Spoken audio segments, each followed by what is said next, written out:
Hey, everybody. Welcome to the Teach Different podcast. We are back in action.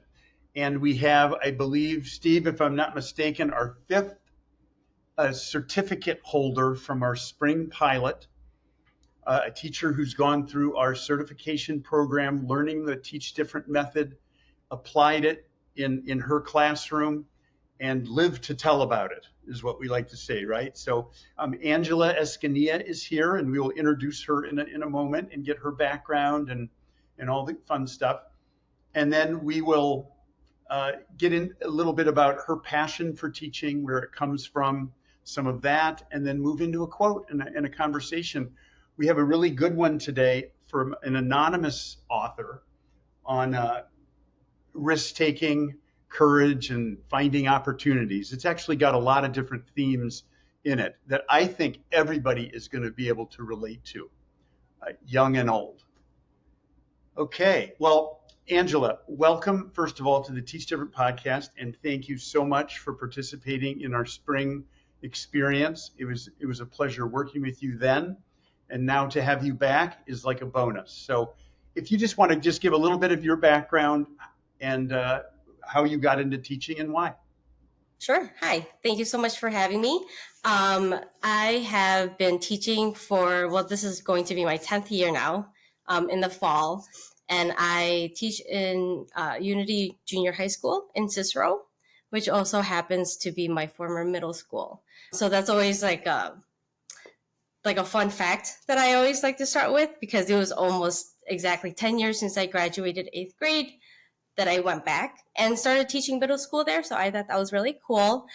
But I started off, before I became a humanities teacher, I started off teaching 7th grade reading and language arts. So just gen ed, I had a few honors classes here and there. And then one of my former teachers, who's actually a really great friend of mine now, started the humanities program, which is an integrated reading and language arts and social studies course. And so she kind of invited me to help pilot the 8th grade curriculum. And so that's kind of how my love of social studies and civics grew. I love it. So you're actually a blend of a lot of different subjects kind of put together under a humanities umbrella. That's very unique, Angela. That's really cool. I didn't know that about you from the spring. Thanks for sharing that. So, Angela, I have a direct question because we talked right before this podcast about introverts, people who are kind of shy. We'll see it in this quote. That theme is kind of taken. Here's my question. When you wanted to get into teaching, I mean, you knew that it's a big responsibility, right? You have to be a leader of a community. You got to be out in front of people, et cetera, et cetera. How did you approach the discipline? What motivated you about it? My biggest motivators were probably my teachers. There's a few teachers in mind, obviously one who is a really great friend of mine who leads our department. But another teacher was from my high school. She was my sophomore English teacher, Miss Kari, and she sort of helped me to kind of step outside of my comfort zone. Like, she invited me to do this slam poetry extracurricular activity after school, and it was one of those things where I really didn't want to, but then I brought my friend along with me, so that was also kind of nice to have that support system. And so I would have to really give it to really like a lot of my friends who've always supported me, as well as my teachers who've sort of seen something in me that's really inspired me. She pushed you into doing poetry, like Yeah. in front of people, right? Yes. That's harder than teaching. Would you agree, Dan? Like I would feel uncomfortable doing that. Yeah, that's really coming out of your shell to be able to do that in public. That's great. What was it, if we can really drill down on this, what was it that turned your mind towards taking that risk? I just knew that at the end of the day, I would have regretted it if I didn't do it. And so that was sort of like just the one thing I just kept telling myself, that you'll regret it if you don't at least give it a shot. You looked far enough in the future, knew yourself enough to say, I'm not going to like me if I don't. I think that way. I have to say, I think we're foreshadowing the quote a little bit. I think that same way. Sometimes I'll do something because I won't be able to stand looking at myself later. That's a motivation. Yeah, it's just about taking that leap and hoping for the best. Yeah. Let's jump into the quote because we can weave in more of our personal experiences in getting at the quote itself. And this is one that doesn't have an author. We couldn't. It's one of those that just shows up on the internet that sounds really really good, and then nobody exactly knows who delivered it. But it has a lot of wisdom. So I'm going to read it twice, and then we can continue our exploration in our personal experiences in our past. So here we go. Missing an opportunity because you lack the courage to jump hurts more than trying and failing. Missing an opportunity because you lack the courage to jump hurts more than trying and failing. And so there you go. I mean, Angela, you have the first example of this. Yeah. And this really spoke to you. Can you think of any other good examples, either Steve or Angela, of this that speak to the claim of this? What is it saying? I was going to say, how would you put it in your words, Angela? What is this? What's what's the claim here? I mean, the first thing that comes to mind is trying and failing is better than not trying at all. You don't really want to live your life full of regrets. That's what I was thinking, the regret. Mm-hmm. And it's that opportunity. I'm thinking of the psychology of people now, Yeah. how there's very risk averse people, and there's people that will regret not doing something that they wanted to do because they know that they got scared and that they didn't believe in themselves enough. They'll come up with whatever justification or reason, but they're all unpleasant. And just missing out on something, FOMO. Right. FOMO. This is really FOMO. I think social media does play a big part in it as well. Like when you see so many people going to new restaurants or trying different places, it kind of makes you feel like you're, feeling left out of something. And it sort of encourages you as well to try to do that same thing. It could be for better or for worse. Right, right. It can put you into bad situations and also contribute to new opportunities. Yeah, I was thinking we were all thinking FOMO the same way. There's a fear. The claim seems to be saying that fear of doing something and not doing it is going to hurt more than just jumping in, taking the risk on faith and then failing. I just, to bring this to a very basic sports analogy, I love to play basketball. Taking a shot is this. You can't go into taking that last second shot with fear. You have to just say, I'm going to take this shot because if I don't, I'm always going to wonder, I could have made it and I was too afraid to try. And I let my team down. So it's better to just do it. I mean, that's a simple way. I think a lot of kids could connect with this as well. I'm going to pick out the word courage for a second. Missing an opportunity because you lack the courage to jump hurts more than trying and failing. Courage, bravery,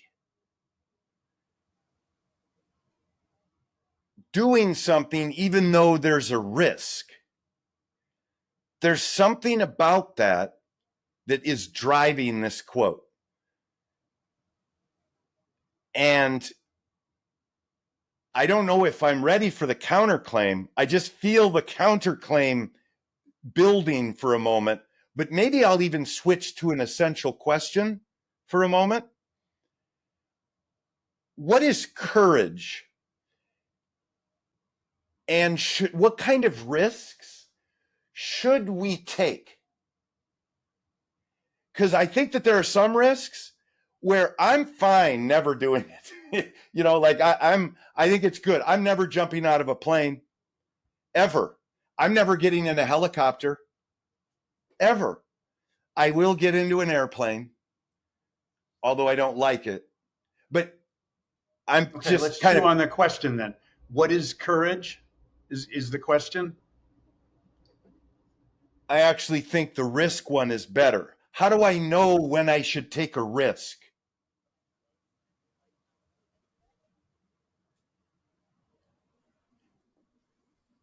That is a very, very weighted question. It's hard, but my part of me wants to say when it's like a calculated risk, perhaps, like you really thought it through. Um, I mean, definitely considering the consequences of that risk that you're going to take, whether or not it's worth it, would be where I'm coming from.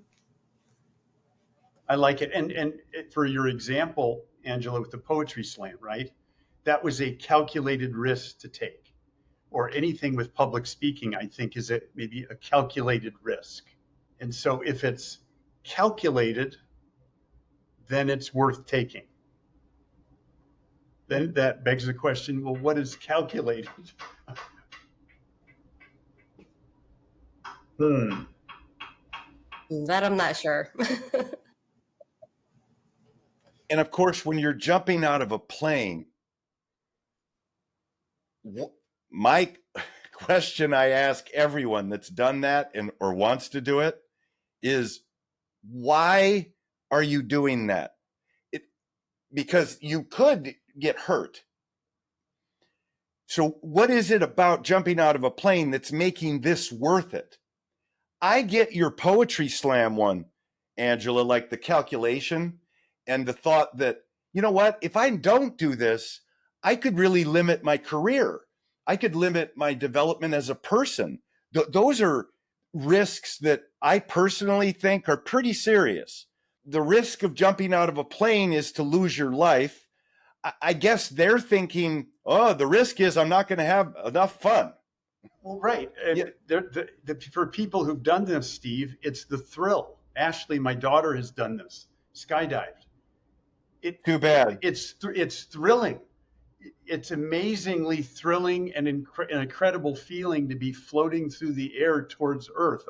I don't think I'm going to do it, but that is so the fear of missing, if missing an opportunity because you lack the courage to literally jump. It's overcoming that. The fear is still there, but you're overcoming it with courage. So there is a personal satisfaction in overcoming a fear. So it's not that people don't have that fear, it's that their fear is not strong enough compared to their courage to do it. And I would also add that if it's successful the first time, then you're more inclined to do it again because you're like, oh, I already done this before. I already know how to do it. But I would never skydive ever. I'm just really afraid of heights. But like the way that I also saw this was that failure is really important when we're trying to learn something, right? So like, how can we learn anything without ever failing at something to begin with? Good, because we haven't talked about trying and failing yet. Those are learning opportunities. Ideally, they're also self-esteem killers. Let's dance around the counterclaim just a tiny bit. I think a good counterclaim maybe against this is that stick with what you're good at, because what you're good at is something that is a gift that you can give to the world. And don't try to chase all the thrills. If you try something and fail, take that as a sign that, maybe I should have stuck kind of to what my comfort zone was, or my zone, the things that I'm already good at. I'm just starting us off here. I don't buy into my counterclaim yet. So I'm going to come up with a better one. But if anyone has any thoughts. I think that Go ahead, Angela. I Oh, want to hear you. sorry. Go. I was going to say, one possible counterclaim that people might have is that it's okay to set boundaries and that you don't have to rush at every single opportunity that's given to you. Yeah, so that's like at least one counterclaim.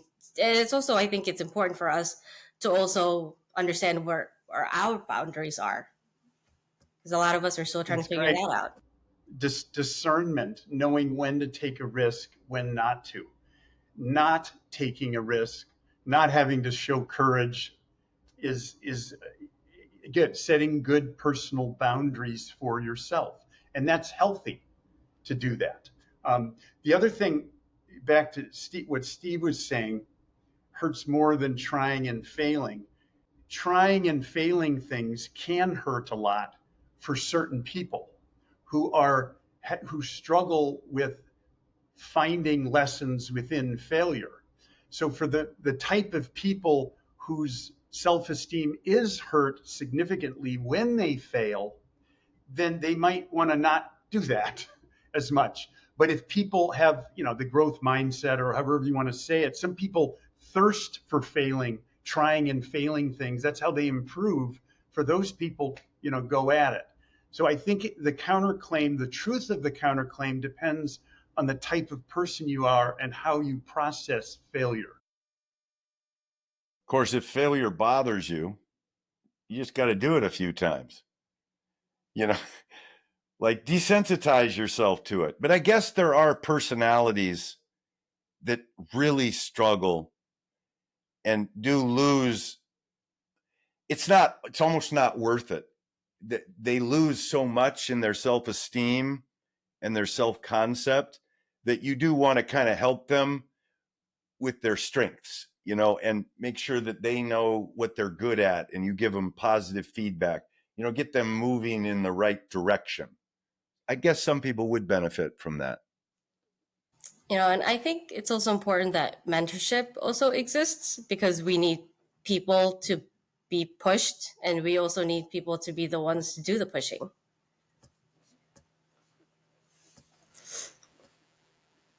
Really good point, because there's so many different personalities, and you need a mentor for every mentee. One size fits one. There's a perfect person out there. Try to think of other essential questions. In a quick example, Steve, remember riding a bike? We brought this up on a few podcasts. Missing an opportunity because you lack the courage to jump hurts more than trying and failing. Going back to the claim, Angela, growing up, I was one who constantly experimented and tried and failed, and I needed multiple attempts and repeated exposure to failure in order for me to overcome things.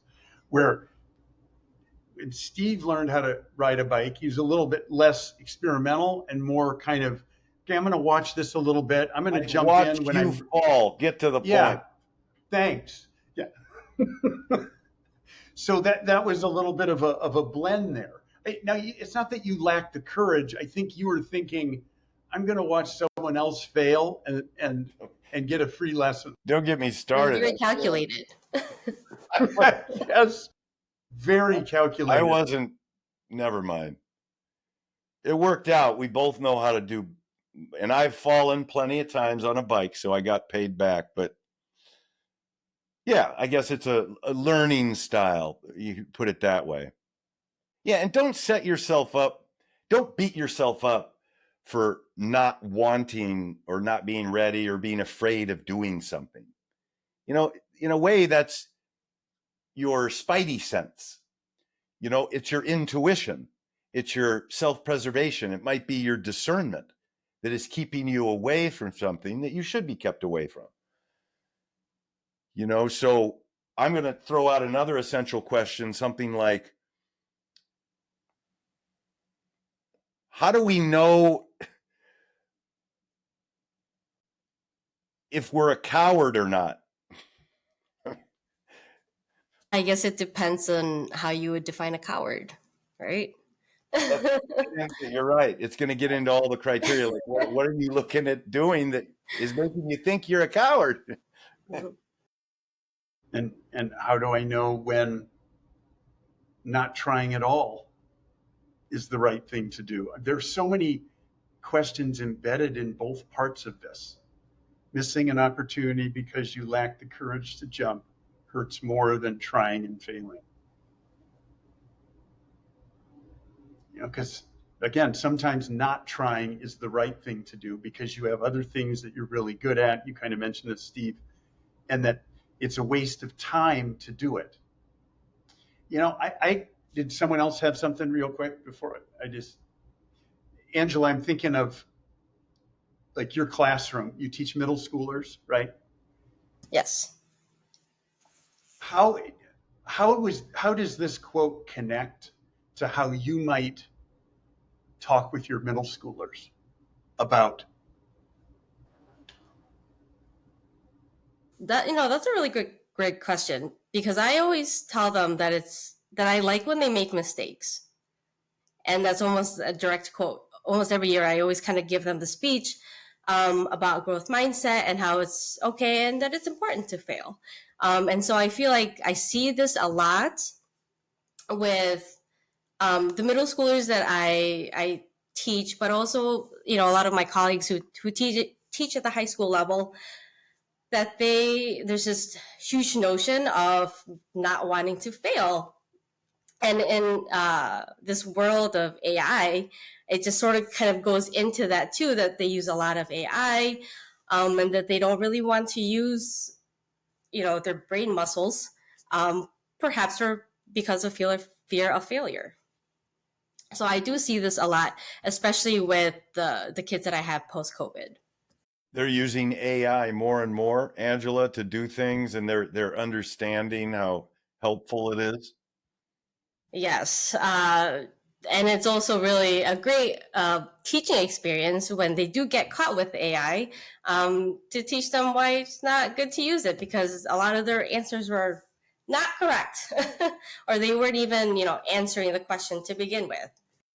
That's great. We talk about, back to the conversation technique, Angela, the, quote, claim, counterclaim, essential question. We like thinking about it as something where you can't get out of it as far as assessment. Like you can turn in all the AI you want for your homework. You can prepare your speech with AI, whatever, but actually being in an authentic conversation and having a voice and listening and then building on other people's ideas, that's something you have to show. You can't fake that one right now, which is why I think conversations, I mean, can you speak a little bit about just conversations in general and how you utilize them in class, and what are their benefits, etc.? I'd love to hear that from you. Yeah, absolutely. And I was actually going to add that once I started implementing the conversation, especially that format of claim, counterclaim leading into the essential question, that a lot of the answers were really genuine, and that they weren't really using AI or any other technology to answer these questions. They were just kind of answering as like decent human beings. And I feel like that's how it should be, because everything should be a conversation. That's great. And That's those great. are And skills we need. Yeah.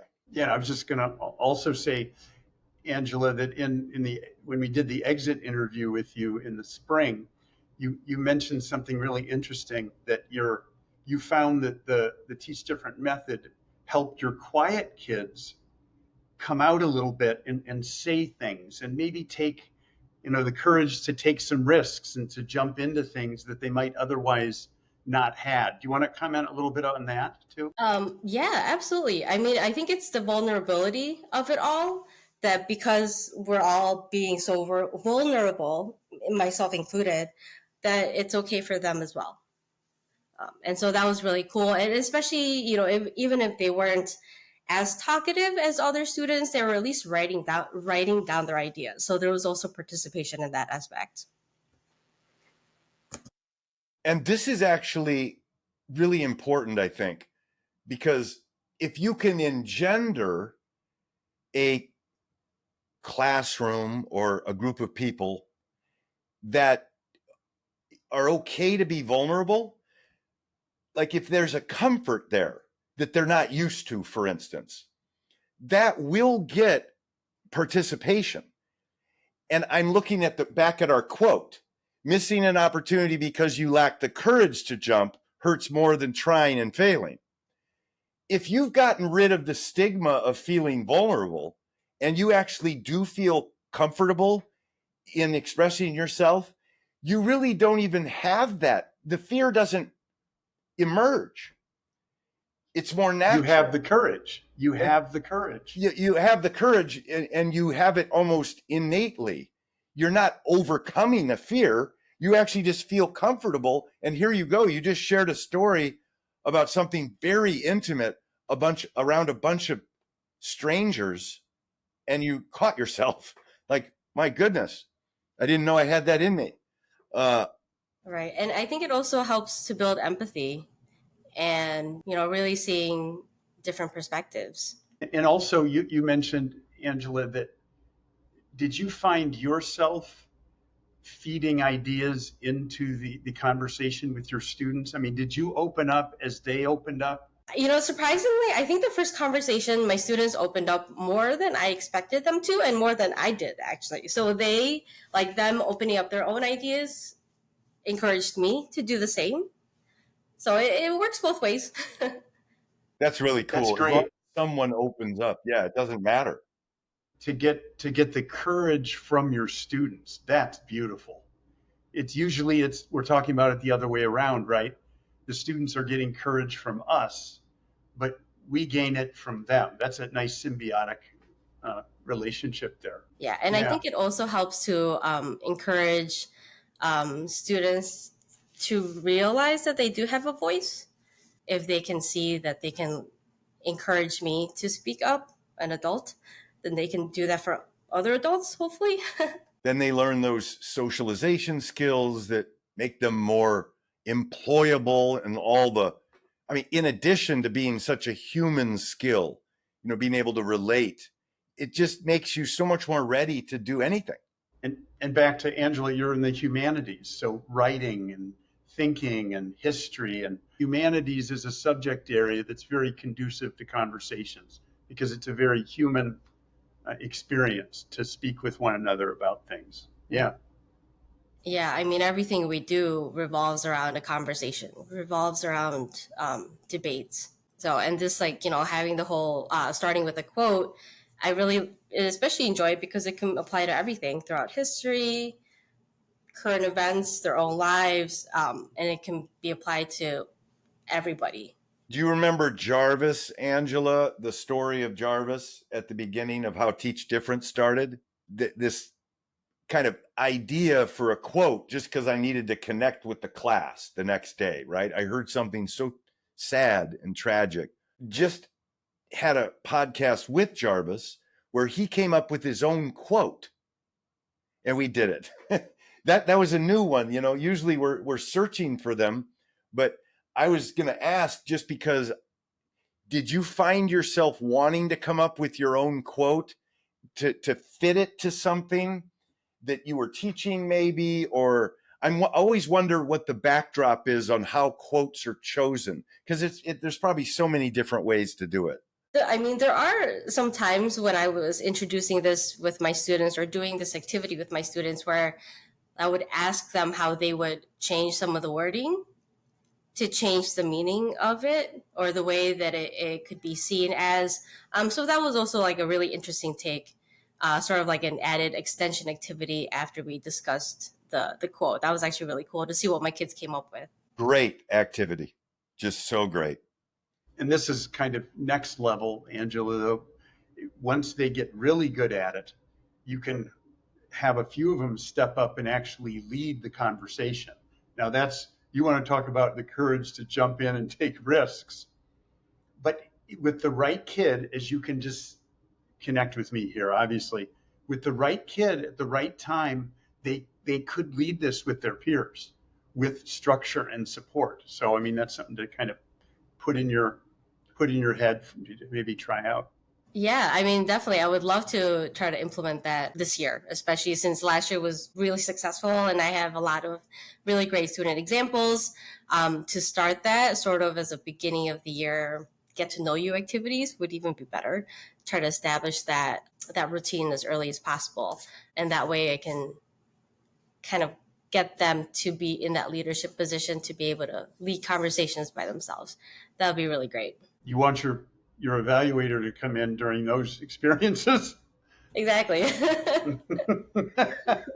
We joke, but we're really not Oh, joking. It's so perfect for an evaluation. The kids have to know the drill, though, of course. You know what I mean, Angela? It's got to be one of those, okay, we get it. Very cool. well, this is This has been great. great. I mean, I love the Yeah. quote. I love the quote. We've got a similar one by I want to say Winston Churchill or something.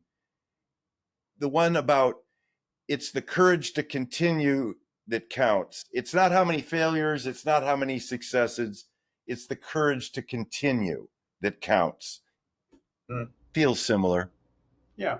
Yeah, when I was trying to find the person who said this quote, I was trying to do all types of research. I couldn't find one, but I saw so many different variations of it. So I was like, which one is it really? And what's important are the ideas in it, not necessarily the author. So that's great. This is one that middle schoolers, I mean, elementary school kids could take to this. So that's great. Missing an opportunity because you lack the courage to jump hurts more than trying and failing. Angela, it's been a pleasure, having this conversation with you and learning more about your background and your passions for teaching. Thanks again, for participating in the spring, and we're looking forward, hopefully, to work with you moving forward. You've heard about our opportunities for you to be a shadow mentor for new people, and you got that, and I think you were interested in Yes, doing that. yes, Okay, absolutely. I'd great. love to do that. We're building this, and we're at a good spot. So we're very excited to have you on board. We need the right people on the bus, and you are definitely one of the right people. Great. Thank you so much. And So thank you again yeah, for having me.